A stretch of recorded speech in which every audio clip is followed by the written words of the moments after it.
আম না পুড়িয়ে আম পোড়া শরবতের একই রকম টেস্ট কিভাবে আনবে সেই ইউনিক রেসিপি আজকে নিয়ে এসেছি। হাই এভরিওয়ান, আমি উমা বলছি উমস কুকিং ল্যাব থেকে। সবাই ভালো আছো তো?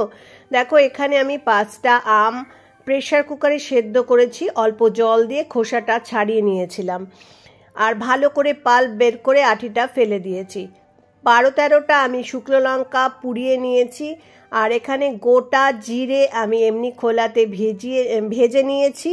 এখানে আছে 5 টেবিল স্পুন জিরে আর 12টা শুকনো লঙ্কার পোড়ানো। এবার এটাকে একটা পাউডার তৈরি করে নেব। এবার যে পাল্পটা বানিয়েছি ঘন পাল্প, তার মধ্যে এবার 4 টেবিল স্পুন এই মিশ্রণটা মিশিয়ে ভালো করে মিশিয়ে নেব। এর মধ্যে বিট লবণ দিয়েছি 2 টেবিল স্পুন। খুব ভালো করে মিশিয়ে নিয়ে এগুলো সব মিক্সার গ্রাইন্ডারে দিয়ে 2-3টে কাঁচা লঙ্কা দিয়ে আমি আবার একটা পেস্ট বানিয়ে নিচ্ছি, যাতে কোনো লাম্পস না থাকে, খুব ভালো মতো স্মুথ হয়ে যায়।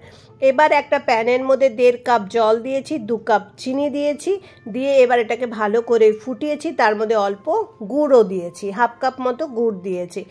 দিয়ে এবার এটাকে খুব ভালো করে যখন ফোটাতে হবে, ফুটতে থাকবে, তখন আমি যে পাল্পটা বানিয়ে রেখেছিলাম সেটা এর মধ্যে দিয়ে দেব।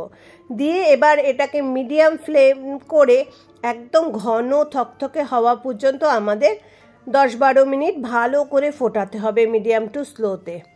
দরকার পড়লে আরও 3-4 মিনিট তোমরা ফোটাতে পারো। তারপরে 2 চামচ ভিনিগার দিয়ে একটু ভালো করে ফুটিয়ে নামিয়ে রেখে ঠান্ডা করে, এটা কিন্তু ফ্রিজেই রাখতে পারে, 3-4 মাস পর্যন্ত তোমরা রাখতে পারবে।